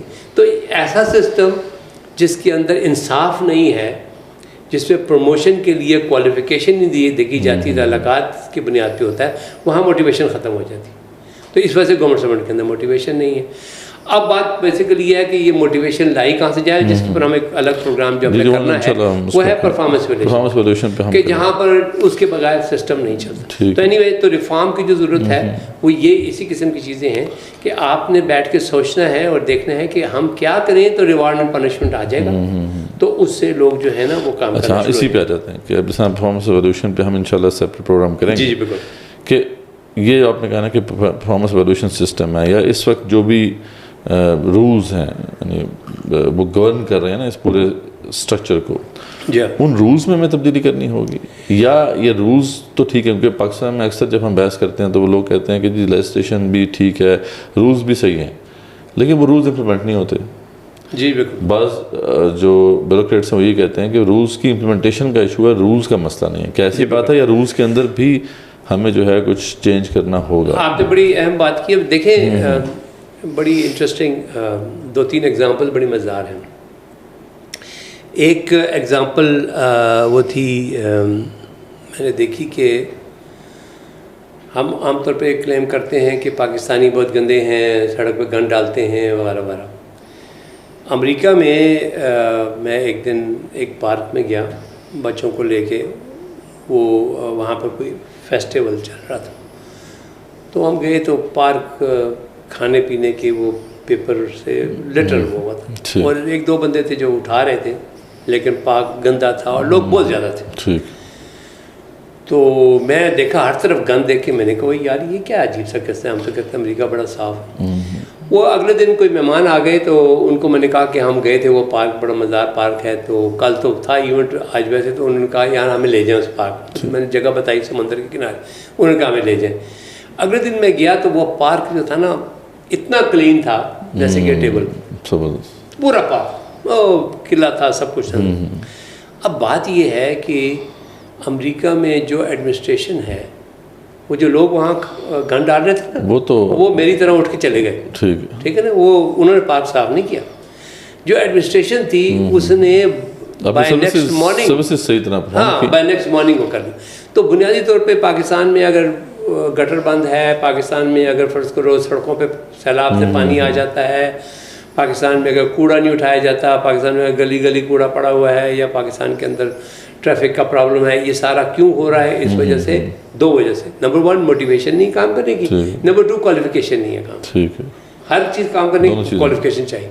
अगर आप देखें, मैं जो कि इसमें ऑब्जर्वेशन रखता हूँ, अगर आप सड़कों पे सिर्फ ये देखें ना कि पाकिस्तान की सड़कों पे ट्रैफिक की लाइनें लगी हुई हैं कि नहीं, तो आपको देखें कि बहुत सी जगहों पर लाइनें सिरे से है ही नहीं, सही बात, जहाँ पर बहुत सख्त ज़रूरत है। और फिर आप दिलचस्प बात है कि बहुत सी जगहों पर जहाँ लाइनें लगी हुई हैं वो लाइनें गलत लगी हुई हैं, सही बात, जिसकी वजह से एक्सीडेंट्स होते हैं। और साइन बोर्ड्स नहीं हैं, क्योंकि वो बेसिकली इंटरनेशनल स्टैंडर्ड्स जो हैं वो बड़े इंटरेस्टिंग है। अगर आपको जा रहे हैं और आपने लेफ़्ट मुड़ना है तो आपको 2 किलोमीटर पहले से पता होना चाहिए कि लेफ़्ट मुड़ने का रास्ता है। यहाँ पर बोर्ड ही नहीं, आखिर में आ जाता है या आता ही नहीं।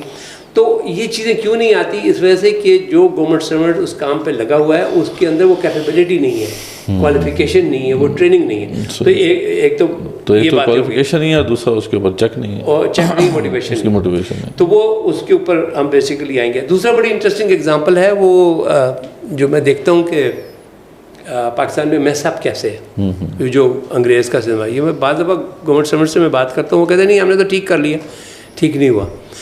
मुझे एक दिन घंटी बजी, मैं बाहर गया तो एक सिपाही आम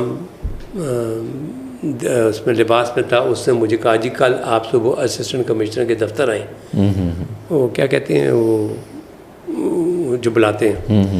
मैंने कहा भाई किस सिलसिले में? उसने कहा जी मुझे कुछ पता नहीं, आप समन आ गया। हाँ, मैं अगले दिन असिस्टेंट कमिश्नर के दफ्तर गया तो उसने कहा जी आपके कुत्ते ने हम सायों को बहुत तंग किया हुआ है। अच्छा। मैंने कहा मेरे पास तो कुत्ता है ही नहीं।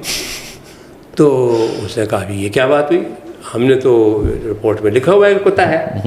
मैंने कहा जी नहीं है मेरे पास कुत्ता, आप दोबारा बंदा भेज दें, ये बंदा आया तो उसको पूछ लें कि भाई कुत्ता है कि नहीं। खैर वो मैं बाहर आया, उसने कहा अच्छा आप ऐसे करें, चेक करें, मैं भी चेक करती हूँ। तो कल वो खातून थी, कहती आप कल फिर आ जाएँ। तो फिर मैं बाहर निकला तो मैंने वो फाइल उसको कहा, मैंने कहा फाइल मुझे दिखाओ क्या है। तो वो फाइल में दिलचस्प बात है कि जब मैं ऊपर पढ़ा तो वहाँ पर मेरे एक हमसाये ने कोई साल सवा साल पहले मेरे पास कुछ अरसे के लिए एक कुत्ता आया था। अच्छा, रखा था जो भौंकता था। तो उसने मुझे आके कहा कि भाई आपके कुत्ते की वजह से मेरे पेरेंट्स डिस्टर्ब होते हैं। मैंने कहा मुझे 10 दिन दे दो, मैं इसको गांव भेज दूंगा। वो 10 दिन के अंदर मैंने भिजवा दिया, लेकिन वो शायद इम्पेशेंट होकर उसने पुलिस को रिपोर्ट भी कर दिया। 1.5 साल पहले की। हाँ, अब वो 1.5 साल के बाद वो उन्होंने समन कॉल कर लिया। अब मैंने जब उस फाइल को देखा तो उस फाइल पे 26 दस्तखत थे। क्या बात है, 26 लोगों के दस्तखत। 26 दस्तखत। अब आप मुझे बताएं कि एडमिनिस्ट्रेशन का प्रॉब्लम क्या आ रहा है कि एक कुत्ते के भौंकने की कंप्लेंट के ऊपर 26 लोगों को दस्तखत करने की क्या जरूरत पेश आ गई। अल्लाह अकबर। मतलब होना ये चाहिए था ना कि एक बंदा होता, वो सीधा कहता है असिस्टेंट कमिश्नर को भेज देता, बात ठीक है। मसला ये है कि हमारी एडमिनिस्ट्रेशन जो है ना वो इस झंझल में फंसी हुई है कि मैंने दस्तखत ज़रूर करना है, मेरे दस्तखत के बगैर चीज़ जा नहीं सकती। ये जनाब अफसर को भी पता चलना चाहिए, वो मातहत को भी पता चलना चाहिए, वो जो सड़क पर खड़ा है उसको भी पता चलना चाहिए, वगैरह वगैरह। उस वजह से वो 26 दस्तखत करके उन्होंने वो पूरा साल लगा दिया। और वो असल काम जिस मकसद के लिए उसने वो किया था, अगर फ़र्ज़ करो वो उसको ज़रूरत थी, मैं ना मानता, तो वो एक दिन के अंदर आके और वो कहता, और मैं कहता जी मैं 2 दिन दे दें, वट जिस तरह मैंने किया, और वो चला जाता। लेकिन वो जो बात बड़ी इंटरेस्टिंग है जो उसने कहा कि आपके घर कुत्ता, तो मैंने कहा मेरा कुत्ता है ही नहीं, क्योंकि भाई जब आप 1.5 साल हो गया, आपको क्या याद कि आपने कुत्ता रखा हुआ था कि नहीं रखा हुआ था। तो कहने का मकसद ये है कि पाकिस्तान में ये जो मसाइल हैं, ये मसाइल तभी ठीक होंगे जबकि आप रिफॉर्म करेंगे और इनको ट्रेनिंग पे लाएंगे। और तो ये स्टैंडिंग ऑपरेटिंग प्रोसीजर्स होते हैं SOPs, ये उनका भी इशू है। यही तो मैं कह रहा हूँ ना कि ऑपरेटिंग प्रोसीजर्स कुछ भी हो, मुझे आप ये बताएं ना कि कोई मेरिट होना चाहिए। ठीक है। अगर एक कुत्ते के भौंकने के ऊपर 26 लोगों के ने अगर 5 मिनट भी लगाए हैं, ऐसे 5 मिनट नहीं तो ज़्यादा टाइम लगेगा, तो या उनकी मेज़ों पर ढेर पड़ा रहा है, उन्होंने आके दस्तखत किए हैं, 6 दिन के बाद किए, 15 दिन के बाद किया है, यार मैं फारग नहीं हूँ, आगे पढ़ा के किया, बगैर पढ़े किया, वट एवर किया, इट्स वेस्टेज। सही बात। तो जब आपकी गवर्नमेंट के अंदर वेस्टेज इतनी हो रही है, वजह बिजनेस पे ये हो रही है कि आप काम के ऊपर फोकस नहीं है, आप प्रोसीजर के ऊपर फोकस है। सही बात। तो इस वजह से वो प्रॉब्लम आ रहा है। तो आपको जो रिफॉर्म करना है तो ये है कि आपने प्रोसीजर्स को सिंप्लीफाई करना है। ठीक है। और सबसे बड़ी बात है, अब बहुत इंपॉर्टेंट क्वेश्चन जो है वो ये है कि तो खैर हुआ कि यार ये चीज़ें रिफॉर्म करनी और रिफॉर्म्स के कौन कौन से एरियाज रिफॉर्म करने। दूसरा आप कोई और सवाल करना चाह रहे थे? बस वही मैं जानना चाह रहा था कि ये बात तो आपने बता दी कि रिफॉर्म्स होने चाहिए। अब रिफॉर्म्स हम कहाँ पे करें, मतलब क्या वो कोई रूल्स हैं जिनको हमें चेंज करना है, या हम एक नए रूल्स ड्राफ्ट करें? जैसे आप जैसे एक्सपर्ट्स हैं, आप लोग बैठे और एक नए रूल्स ड्राफ्ट करें जिनके अंदर ये चेक्स रखे जाएं। जी। जैसे अगर हमने बात की कि स्टैंडिंग ऑपरेटिंग प्रोसीजर्स जो हैं SOPs में मसला है, तो नए SOPs ड्राफ्ट किए जाएं जो इंटरनेशनल बेस्ट प्रैक्टिसेस को देखा जाए, और उनको फिर हम कहाँ पे प्रेजेंट करें? वो कहीं पे उसकी अप्रूवल होती है या ये गवर्नमेंट सर्वेंट्स खुद ही इसके कस्टोडियन हैं? बिल्कुल इंटरेस्टिंग। कहाँ जाएं हम? मतलब रिफॉर्म के लिए कोशिश तो करनी है, लेकिन अब हमने कहाँ जाना है जहाँ से ये चीज़ जो है फिर ट्रिकल डाउन हो? जी बिल्कुल। ये बुनियादी तौर पे बड़ी एक इसका भी एक और आपको एक और थोड़ा सा हिस्ट्री में ले जाऊँ कि गवर्नमेंट ऑफ पाकिस्तान ये जो सिविल सर्विस निज़ाम के अंदर 1923 में बरतानिया ने एक एस्टा कोड बनाया था, एस्टैब्लिशमेंट कोड। ठीक है। और वो एस्टैब्लिशमेंट कोड ये था कि वो जो पिछले 1861 से जो भी वाक़यात वगैरह थे उसको इकट्ठा करके उन्होंने कहा कि हमने किस मौके पे क्या डिसीजंस किया, तो उन्होंने इकट्ठा कर लिया। 1923 से लेके 1947 तक वो एस्टा कोड अपनी जगह बनता रहा। ठीक है। 1947 के बाद हुकूमत पाकिस्तान ने उसी एस्टा कोड को पकड़ लिया और उसी में ऐड करते गया।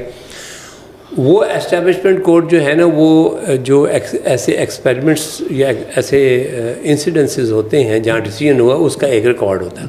नोटिफिकेशन भी हैं, कुछ हैं वगैरह वगैरह, कुछ चीज़ें उसमें चली जाती। तो वो 1400 पेजेस का एक डॉक्यूमेंट। अच्छा। और जो कोट किया जाता है कि अच्छा ये चीज़ पे डिसीजन करना है तो अच्छा फलान के मुताबिक होगा। हाँ उसके मुताबिक। ठीक है। तो चुनांचे बड़ी इंटरेस्टिंग है कि 1931 में एक चीज़ के ऊपर डिसीजन हुआ, ठीक है, 1942 में उसके अगेंस्ट हो गया, 1954 में उसके फिर फेवर में हो गया, 1963 में फिर उसके अगेंस्ट हो गया, 1984 में फिर उसके फेवर में वगैरह। तो होता ही है कि जिसको जिस किस्म का चाहिए वो उस किस्म का कोड कर लेता है। अच्छा, और वो इस तरीके से चलता है, गवर्नमेंट का सिस्टम है। नंबर 2, हमने उसको रिवाइज़ किया प्लानिंग कमीशन में, हमने उसको रिवाइज़ किया, एस्ट्रा कोड को ठीक किया। हमने वो 1400 डॉक्यूमेंट की जगह 125 पेजेस का डॉक्यूमेंट बनाया और ज़्यादातर हमने हेल्प ली ऑस्ट्रेलिया के एस्ट्रा कोड से, जिन्होंने इसको रिवाइज़ किया था। अच्छा, आपने काम किया हुआ इस पर? हाँ जी, उस पर काम कीजिए, वो बनाया कि प्लानिंग कमीशन को दिया। एनीवे वो बेसिकली अच्छा ये जो है ना, अच्छा वो मुझे बड़ा इंटरेस्टिंग एक अल्लाह बख्शे वो कैबिनेट के एस्टेब्लिशमेंट के सेक्रेटरी होते थे, मुझे नाम याद नहीं आ रहा, फोत हो गए हैं, कुछ 2-3-4 साल पहले की बात है। वो बैठे हुए थे, 15 फेडरल सेक्रेटरीज बैठे हुए थे और हम ये गवर्नेंस के बारे में कुछ बात करने लगे थे। तो उन्होंने बड़ा इंटरेस्टिंग रिमार्क दिया। उन्होंने कहा कि डॉक्टर साहब, जब आप हम तो गवर्नमेंट सर्वेंट हैं, हमें तो आप जो कहें हम कर देंगे, ठीक है, हम तो उस तरीके चला लें। बात यह है कि अगर हम गवर्नमेंट सर्वेंट्स को प्रॉपर ट्रेनिंग दे दें और गवर्नमेंट सर्वेंट्स को हम अगर प्रॉपर मोटिवेशन दे दें, तो ये जो 26 सिग्नेचर हुए कुत्ते के भौंकने के ऊपर, ये 2 सिग्नेचर से भी काम हो सकता है। ठीक, हमें कोई रूल्स चेंज करने की ज़रूरत नहीं, ये सिर्फ इंटरनल प्रोसीजर्स हैं, इनको तो आप बुनियादी तौर पे जब आप रिफॉर्म की बात करते हैं तो रिफॉर्म जब आप करेंगे तो इंडिविजुअल एरियाज़ हैं जो हमने 12 एरियाज़ हमने आइडेंटिफाई किया कि इन एरियाज़ को आपको ठीक करना है और वो हमें प्रैक्टिकली उनकी तवज्जो लगानी है कि इसको क्या करना है। कुछ इसमें से ऐसी चीज़ें हैं जो बड़ी ज़्यादा डिटेल वर्क हैं। मिसाल के तौर पे जो इन सर्विस ट्रेनिंग्स हैं उनका स्ट्रक्चर बहुत इंपॉर्टेंट है कि अब 1861 की ट्रेनिंग और 1923 की ट्रेनिंग और 1947 की ट्रेनिंग के मुकाबले में आज जो इंफॉर्मेशन टेक्नोलॉजी का दौर है तो इस वक्त इंफॉर्मेशन दुनिया चेंज हो गई है। अब तो चैट जीपीटी आ गया, तो इस वजह से अब ट्रेनिंग बहुत डिफरेंट होनी चाहिए। तो वो एक बेसिकली है कि आप ट्रेनिंग्स को अपडेट करने वाले, वो मेजर काम है करने वाले।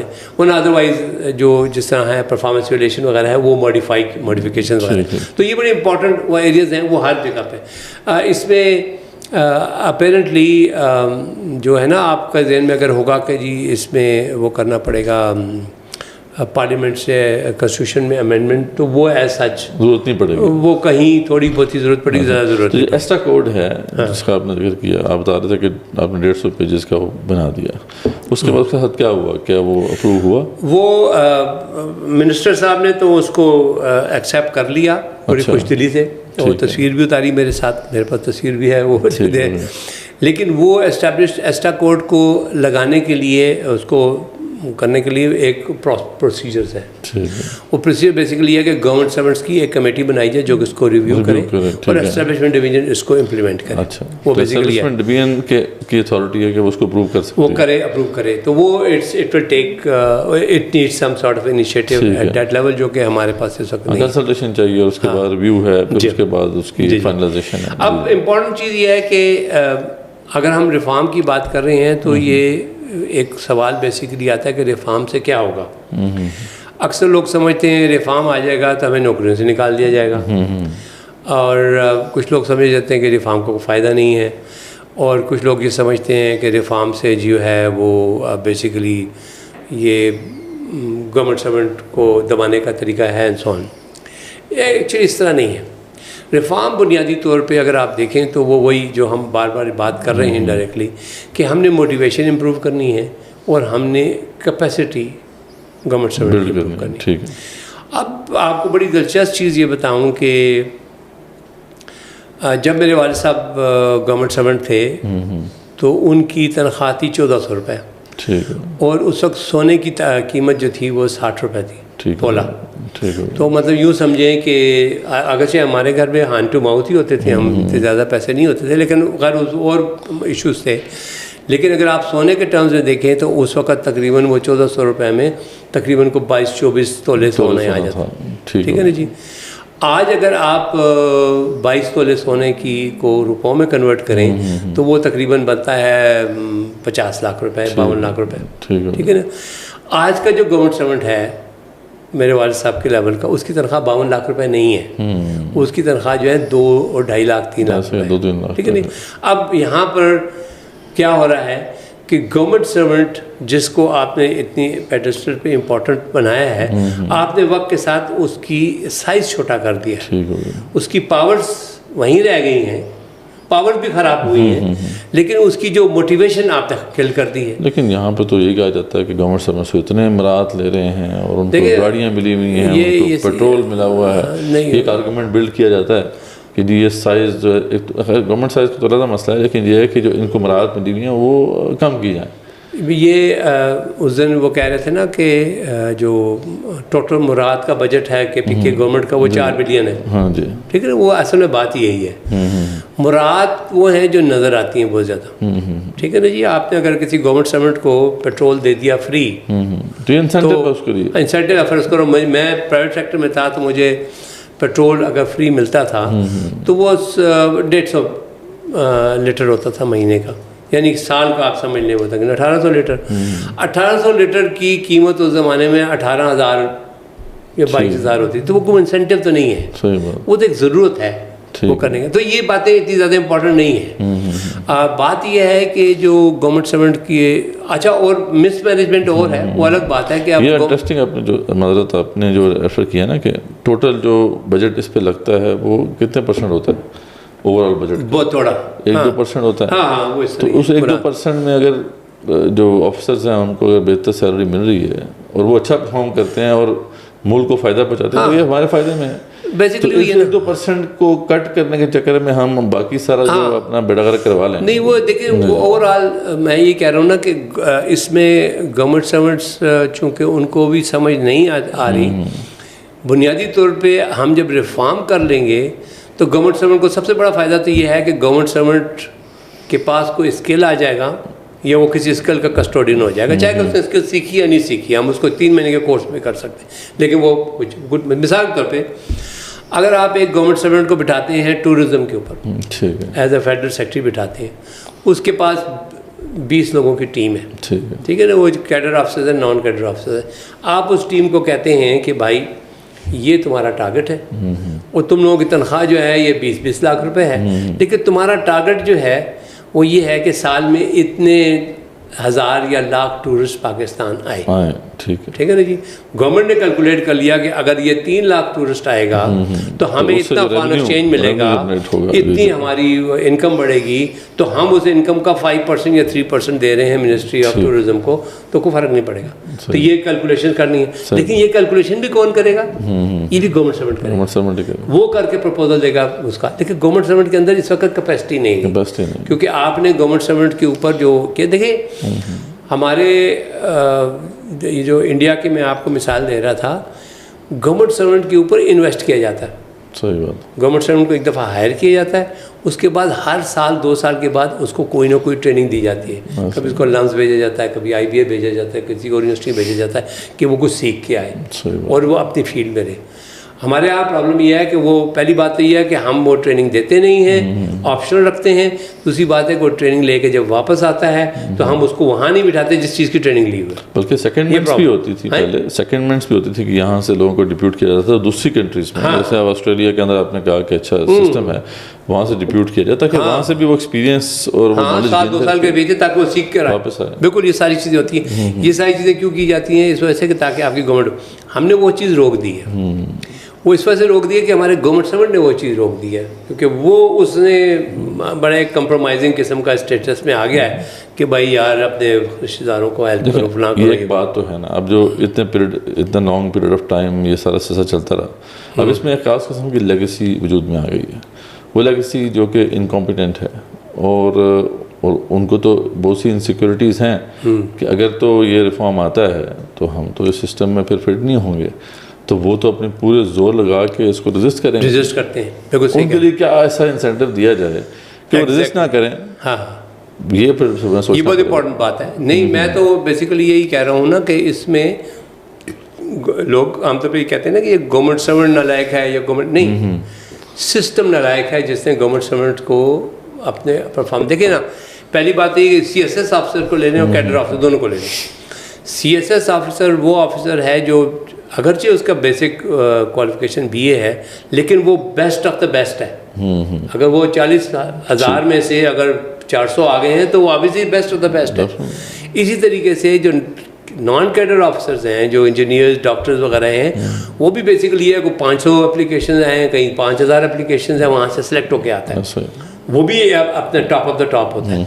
और ये दोनों क्यों आते हैं? क्योंकि गवर्नमेंट के अंदर कुछ सिक्योरिटीज़ होती हैं या कुछ इनकम होती है। सो अगर आप इसी सिस्टम में इनकम्स बढ़ा दें और सिक्योरिटीज़ बढ़ा दें, तो सिक्योरिटीज़ मतलब काम का क्वालिटी बढ़ा दें, परफॉर्मेंस बेस आ जाए, तो अच्छे ऑफिसर्स आएंगे और वो अच्छी परफॉर्मेंस करेंगे और मोटिवेशन होगी उनकी। तो मोटिवेशन को करने के लिए सबसे बड़ा इंपॉर्टेंट चीज़ है कि आप उसका जो वो है ना इनकम और स्टेटस बढ़ाएं।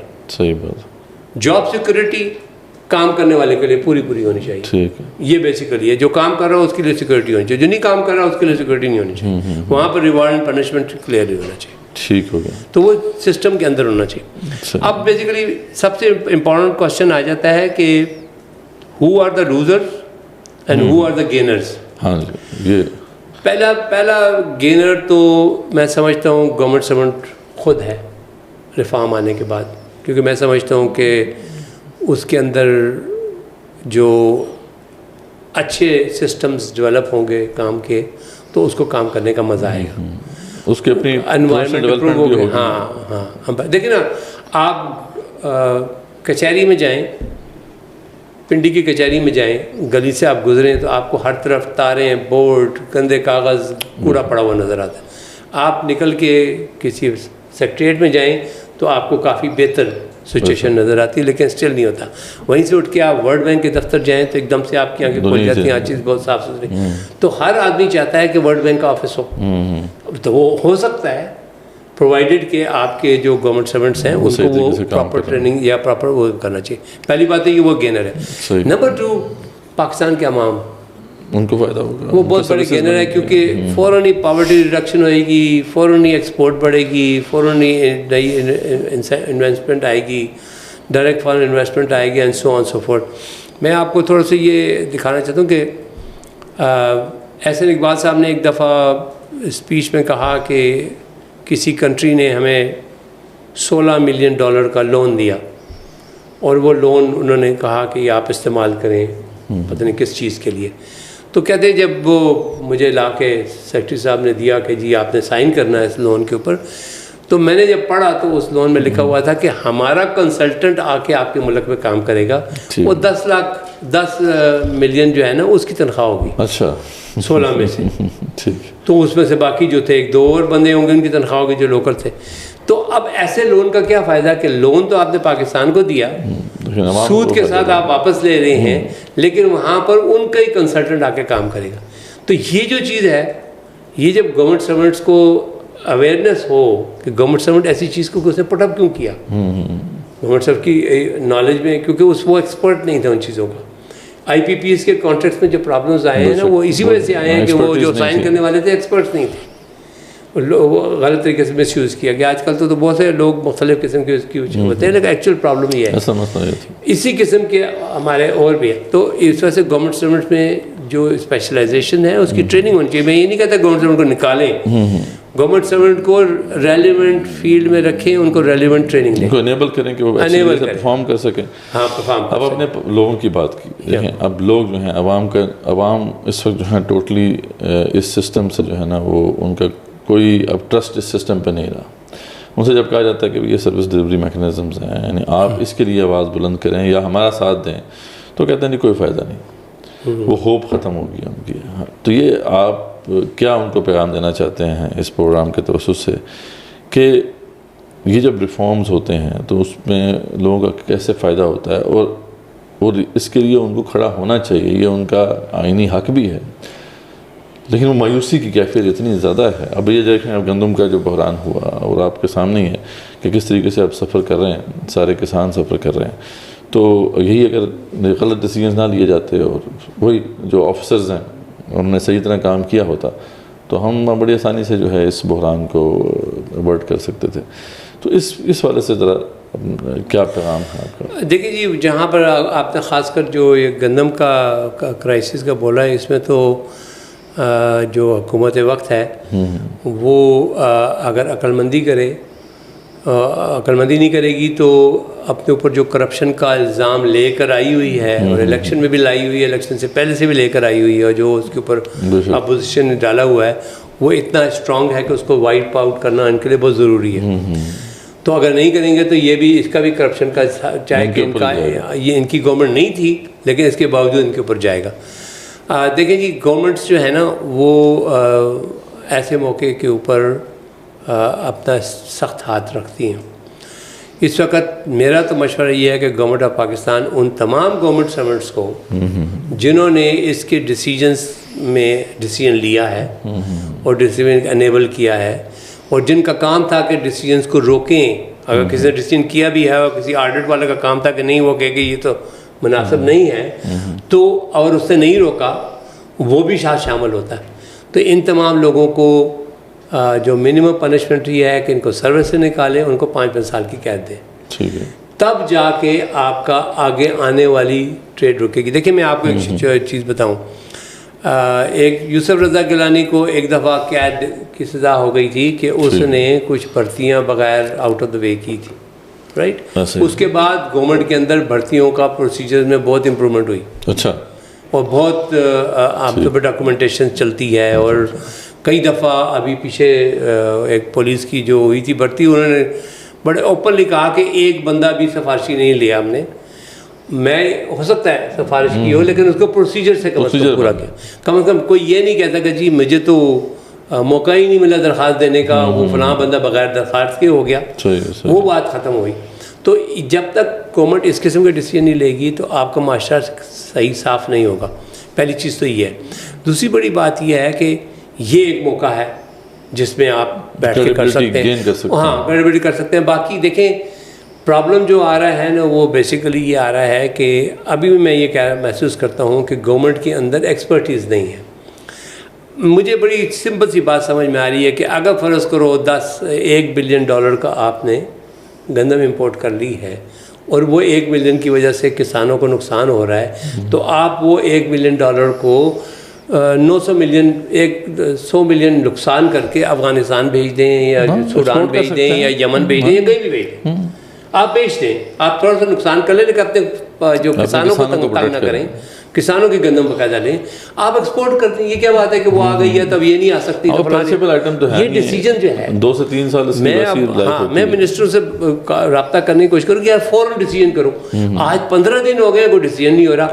इसकी बुनियादी वजह क्या है कि सियासतदानों की तो डिसीजन की पावर तो खैर चलो हमें पता है, लेकिन जो ब्यूरोक्रेट जो सिविल सर्वेंट्स हैं वो डिसीजन में हेल्प नहीं कर पा रहे। हालांकि वो होते हैं कि वो शार्प होते हैं, वो कहते हैं जी ये डिसीजन कर ले, वो ना ये कर नहीं रहे या वो करना नहीं चाह रहे या वो अपने आप को शामिल नहीं करना चाह रहे या वो पॉजिटिव नहीं है। तो वो रिफॉर्म इससे बड़े ज़रूरी हैं कि जो आपके गवर्नमेंट सर्वेंट्स हैं इनको आप वो तरबियत दें और वो चेक उनके ऊपर रखें जिससे कि आप इसको कंट्रोल कर सकें। मैं आपको एक बड़ी इंटरेस्टिंग मिसाल दूँ, बहुत से कंट्रीज़ की मिसालें हैं, लेकिन मैं जब PhD कर रहा था तो मैंने जापान के ऊपर बहुत स्टडी की। अच्छा, क्योंकि जापान का निज़ाम के ऊपर मुझे काफ़ी क्वेश्चंस थे उस वक़्त के। 1984 में जापान दुनिया के करप्ट कंट्रीज़ में 60वें नंबर पे था। अच्छा, बहुत ज़्यादा करप्ट था। हम तो पीछे 116 पे थे ना, वो 60 नंबर बहुत बड़ी बात थी। जापान ने उस करप्शन का ये हाल था कि पाकिस्तान में अगर मित्सुबिशी या मित्सुई कॉर्पोरेशन वगैरह के दफ्तर खुले हुए थे तो ये लोग खुले आके मैं पर्सनली मुझे आके उन्होंने रिश्वत दी कि हम तुम्हें गाड़ी देंगे रिश्वत में अगर ये वाला टेंडर तुम हमारा अप्रूव कर दो। अच्छा, राइट। तो इस तरीके की वो बेसिकली वो रिश्वत देते थे। उनको ये ख्याल आया, मुझे ये नहीं मालूम कि उन्होंने अब मित्सुबिशी यहाँ रिश्वत देनी बंद की है नहीं की, लेकिन उन्होंने जापान के अंदर रिश्वत को कंट्रोल करना का फैसला किया। ठीक है। फैसला करने का स्टेप बड़ा इंटरेस्टिंग उन्होंने कहा। अच्छा। उन्होंने जो एंटी करप्शन को था ना उसको कहा कि भाई तुम्हारा टारगेट है 5000 बंदों का। अच्छा। साल में हमें नीचे से ऊपर तक 5000 बंदे चाहिए जिनके ऊपर करप्शन साबित होती हो और वो हमें बस भेज दो। हम उनको निकाल देंगे। उनको क्या इंसेंटिव दिया गया? उनको इंसेंटिव क्या दिया गया? इंसेंटिव तो मुझे नहीं मालूम है एग्जैक्टली, लेकिन बाद उनको एंटी करप्शन डिपार्टमेंट को कहा कि वो करो ना। हाँ, अब बात ये एंटी करप्शन डिपार्टमेंट ने कई गलत भी ले लिए, किए होंगे डेफिनेटली, और वो कोर्ट गए होंगे और वहाँ से जीत गए होंगे, जो भी हुआ होगा। लेकिन कम से कम ये है कि वो 5000 लोग हर साल जो निकलने शुरू हुए, तो जापान के अंदर वो करप्शन बदतरीश कम होनी शुरू हुई। आज जापान 18वें नंबर पे आ गया। जी वो तो बहुत दुनिया के निज़ाम है। मैं 18वां बहुत अच्छा है वो भी नहीं है। जापानियों की कुट्टी में करप्शन घुसी हुई है। हम तो जो अपने आप को करप्ट करते हैं, जापान बाई नेचर करप्ट है। अच्छा।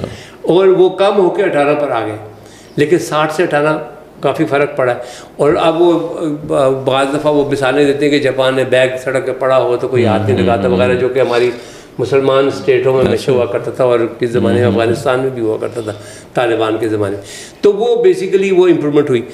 तो बेसिक ये जो मेजर्स होते हैं ना गवर्नमेंट के, ये पॉलिटिकल गवर्नमेंट के मेजर डिबेट है। खैर इस पर बहुत सारी डिबेट्स हैं, लेकिन ये डिबेट भी है कि जी पाकिस्तान में एंटी करप्शन जो है नैब को बनाया गया, और लेकिन नैब जो है एक टूल बन गया है, वो पॉलिटिकल जो है ना, नैब की ज़रूरत नहीं है। गवर्नमेंट ऑफ पाकिस्तान के पास एंटी करप्शन डिपार्टमेंट है। अच्छा। और दिलचस्प बात यह है कि आपके घर में अगर आप गवर्नमेंट सर्वेंट हैं और आप करप्ट हैं, तो एक दिन नाक होता है कि जी अस्सलाम वालेकुम, हम अंदर आ सकते हैं कि जी आइए ड्राइंग में, ये जी मैं Mohammad Hussain anti corruption department का डायरेक्टर हूँ, ये फलाना है। अगला बंदा समझ जाता है कि जी आपके ख़िलाफ़ बड़े सीरियस चार्जेस हैं, ये चार्जेस हैं आपके ऊपर, तो हम आपका केस सबमिट कर रहे हैं, बताएं आप हमें क्या देते हैं। सो एंटी करप्शन खुद करप्शन में इन्वॉल्व है, ठीक है, क्योंकि वो गवर्नमेंट के टारगेट्स में नहीं है। गवर्नमेंट उससे नहीं पूछता कि तुमने इस साल कितने एंटी करप्शन के पकड़े, गवर्नमेंट को पूछना चाहिए। तो मैं ये समझता हूँ कि हर चीज़ का मैनेजमेंट का तरीका है। अगर आप गवर्नमेंट सर्वेंट्स को बिठा के कहें कि भाई हमने करप्शन रोकने, वो ये कहेंगे ठीक है जी हम ये करेंगे, हमें इतना आप बोनस दे दें। सही बात। मैं एग्जांपल दे रहा हूँ, गवर्नमेंट को ये कह सकते हैं, और गवर्नमेंट को चाहिए कि उनको बोनस दे दें या कोई रिवार्ड दे दें या एक्स्ट्रा पे दे दें, जो भी कर दें, तो ये किया जा सकता है। तो बेसिकली ये फैसले जो हैं इस किस्म के रिफॉर्म के बारे में, जो मेजर फैसले हैं, वो असल में पार्लियामेंट ने करने और कैबिनेट ने करने। लेकिन आपने कहा था ना कि कुछ बहुत सारी ऐसी चीज़ें हैं कि जो जिसमें हो सकता है कि लेजिस्लेशन हमें ना करानी पड़े। हाँ, तो कैबिनेट वाला जो है कैबिनेट करने मेन रिस्पॉन्सिबल है। कैबिनेट अगर कहे कि जी हमने रिफॉर्म करने हैं, तो कैबिनेट कह सकती है कि जी आप रिफॉर्म के लिए ये रिफॉर्म है, और किसी को जो हायर करे, चाहे वो UNDP के थ्रू हायर करे, वर्ल्ड बैंक के थ्रू हायर करे, या डायरेक्ट हायर करे, उनको जी यार ये आप रिफॉर्म करें, और वो रिफॉर्म करने के बाद वो एजेंडा लाए कि जी लेट्स डिस्कस, और वो डिबेट हो 10 दिन 15 दिन ओपन में डिबेट हो, गवर्नमेंट सर्वेंट भी बैठे हैं डिबेट करें, सीनियर गवर्नमेंट सर्वेंट भी आए, रिटायर्ड गवर्नमेंट सर्वेंट भी आए, वो डिबेट करें कि इस पर क्या गलती है क्या सही है, और उसका एक फाइनल ड्राफ्ट अप्रूव करें। अप्रूव करने के बाद उनके कि now it's a time to implement it, और फिर वो गवर्नमेंट सर्वेंट्स को कहें कि जी इसको इम्प्लीमेंट करना है, और वो एक एक आइटम जो है ना गवर्नेंस का वो इंडिपेंडेंटली करना पड़ेगा। सारे इकट्ठे करेंगे तो ज़्यादा मुश्किल, तो वो इम्प्लीमेंट हो सकता है। जब द डे ये रिफॉर्म इम्प्लीमेंट, गवर्नमेंट सर्वेंट भी खुश होगा, he will be a happy person. और नंबर 2, जो लोग यहाँ से बाहर पाकिस्तान और कनाडा और वहाँ भाग रहे हैं वो भी रुक जाएंगे। नंबर 3 ये है कि आवाम की मुश्किलात ख़त्म होंगी। देखिए एक होती है मुश्किलात ख़त्म होना, ये जो बिजली वाला आपके पास आ जाता है, खड़ा हो कहता है बिजली 2 घंटे के अंदर बिजली जमा कराओ ना, मैं काटता हूँ, ये बहुत ही नाजेबा किस्म की हरकत है। ये इसका एक प्रोसीजर होना चाहिए ना, मतलब एक बंदे की बिजली का है तो उसको नोटिस चला जाए। मुझे मेरे मोबाइल का, मैं आपको छोटी सी एग्जांपल दूँ, मेरे मोबाइल का बिल जो है ना वो जब ख़त्म हो जाता है तो मुझे मोबाइल वाले कहते हैं कि आपको 20,000 की हमने क्रेडिट दिया हुआ है, आप चूँकि हमारे पुराने कस्टमर हैं, आप 20 के 24,000 तक आप खर्च कर सकते हैं। तो मैं वो खर्च करता हूँ, तो वो जब 1,000-2,000 ऊपर हो जाता है तो, या 5,000 ऊपर हो जाता है, एक फ़ोन आता है कि सर मैं आपको बताना था कि आपका 5,000 का बिल आउटस्टैंडिंग है। मैं कहता थैंक यू। फिर जब वो 10,000 हो जाता है तो फिर वो फ़ोन का जो है बढ़ जाता है, वो महीने के बाद आने के बजाय 10 दिन के बाद, 15 दिन के बाद आना। तो वो एक बड़े पोलाइटली आपको कहते हैं सर अस्सलाम वालेकुम, क्या हाल है, ठीक ठाक, मैं बात कर सकता हूँ आपसे, वो जी आपका बिल 10,000 का। गवर्नमेंट ऑफ पाकिस्तान ये क्यों नहीं कर सकती कि जब जिसका बिल है उसको इस तरीके से पोलाइट से एक टेलीफोन करें, इतने आप लोग बैठे हुए हैं, फ़ोन कीजिए आपका बिल है इतनी तारीख तक दे दें। यहाँ तो जो आता है वो थानेदार, वो कहता है कि अभी नहीं करोगे तो वो मेरा एक बिल था, कोई डिस्प्यूट था, कोई मीटर ख़राब हुआ था, वो आके कहते हैं जी बिल जमा कराओ, नहीं तो कल शाम तक कराओ, 80,000 रुपये जमा कराओ। भाई यार 80,000 रुपये जमा कराने के लिए मुझे 15 दिन दो, उसे कहा नहीं है अभी कराओ। तो कहने का मकसद ये है कि ये जो तरीका है ना, ये इस वजह से ख़राब हुआ है कि हमने रिफॉर्म्स नहीं किए। प्रोसीजर्स होने चाहिए और हर दुनिया भर में ऐसे हर किसी जो भी काम आपने करना है उसका एक तरीक़ाकार है। बिल्कुल बिल्कुल। तो प्राइवेट सेक्टर से हमें बहुत कुछ सीख सकते हैं। सही। और हम वो कर, लेकिन ये इशू ये है कि हुकूमत की नज़र में एक चीज़ कैबिनेट को समझना चाहिए कि हमें क्या रिफॉर्म्स करने हैं और उससे आवाम को कितना फ़ायदा और रिलीफ मिलेगा, और this is the most important thing. ठीक है जी, जज़ाकल्लाह खैर। बहुत सारे इश्यूज़ हैं जिन पे हमने बात करनी है इंशाल्लाह। आज हमारा पहला एपिसोड था जी। आज हमने यही आप साहब ये बात वाज़े की कि ये जो सिविल सर्विसेज हैं क्या होती हैं, पाकिस्तान में सिविल सर्विसेज की हिस्ट्री हमने सामने रखी और जो कुछ इश्यूज़ पे भी हमने बात की। इंशाल्लाह अब हम स्टेप बाय स्टेप आगे बढ़ेंगे और एक एक इशू के ऊपर हम सेपरेटली एक सेशन करेंगे। डॉक्टर साहब तो माशाल्लाह इस हवाले से एक इंसाइक्लोपीडिया हैं, इनसे हम इंशाल्लाह सीखते रहेंगे। तो नाज़रीन, आपने देखा कि ह्यूमन बिहेवियर जो होता है उसको अगर सही तरीके से मैनेज किया जाए तो वो अच्छे रिजल्ट्स उससे निकलते हैं। लोग एक जैसे होते हैं, जैसे डॉक्टर साहब ने कहा कि यहाँ पे भी जो लोग हैं वो वैसे ही हैं जैसे USA के अंदर हैं या जापान के अंदर हैं या शायद उनसे बेहतर हों, लेकिन ये है क्योंकि ऊपर चेक्स एंड बैलेंसेस नहीं हैं, ऊपर जो ऐसे हमारे पास स्ट्रक्चर्स नहीं हैं कि जो चेक रख सकें उनके बिहेवियर के ऊपर, तो इसलिए ये सारे मसाइल हैं। हम लोगों को ब्लेम करते हैं लेकिन हम सिस्टम को छोड़ देते हैं। यह सिलसिला ख़त्म होना चाहिए। हमारे यहाँ यही सिलसिला रहा कि जब भी ख़राबी आई हमने लोगों को ही ब्लेम किया, हमने सिस्टम को बिल्कुल भी ब्लेम नहीं किया, ना सिस्टम को स्टडी किया, ना सिस्टम की रिफ़ॉर्म की कोशिश की, ना इस पर हमारी कोई सोच रही। दुनिया में जहाँ भी तब्दीली आई है, चेंजेस आई हैं, सिस्टम को करेक्ट किया। एक बड़ी एक्सीलेंट एग्जांपल आपके हमसाये में है आम आदमी पार्टी। उन लोगों ने क्या किया, यही सिस्टम के ऊपर काम किया और वही करप्शन जैसे यहाँ पे थी वहाँ पे भी करप्शन थी, लेकिन दिल्ली के अंदर और फिर बाद में पंजाब के अंदर भी सिविल सर्विसेज रिफॉर्म किए, एक्सीलेंट रिजल्ट्स आए। आज वहाँ के लोग भी सुखी हैं, वहाँ के जो सिविल सर्विस हैं वो भी खुश हैं। तो विन विन सिचुएशन है सबके लिए अगर हम इस तरफ आगे बढ़ते हैं। डॉक्टर साहब ने बड़े वाज़ेह तौर पे बता दिया है कि पाकिस्तान को अगर हमने सही करना है, पाकिस्तान की चाहे इकॉनमी को सही करना है, चाहे एग्रीकल्चर को सही करना है, चाहे आप किसी भी जो है ना सर्विस को करेक्ट करना चाहते हैं या पाकिस्तान के अंदर कुछ तब्दीली लेके आना चाहते हैं, तो end of the day civil servants को आपको ठीक करना होगा। उनका जो स्ट्रक्चर है पूरा उसको सही करना होगा, और मैकेनिज़म्स जो इन प्लेस हैं जो सिविल सर्विसेज के ऊपर, उनको जो है हमें रिफॉर्म करना होगा। तो इंशाल्लाह इस पर हम बात करते रहेंगे। ये बहुत इंपॉर्टेंट टॉपिक है और हम चाहते हैं कि ये एक मेन नैरेटिव बने, लोग जो हैं इसमें इंटरेस्ट लेना शुरू हों, और जब वो भी वेल इन्फॉर्म होंगे इस वाले से तो इंशाल्लाह ये डिबेट आगे बढ़ेगी और फिर इसमें तब्दीली आके रहेगी इंशाल्लाह। नेक्स्ट एपिसोड तक के लिए इजाज़त। जज़ाकुमुल्लाह खैर। अस्सलामु अलैकुम।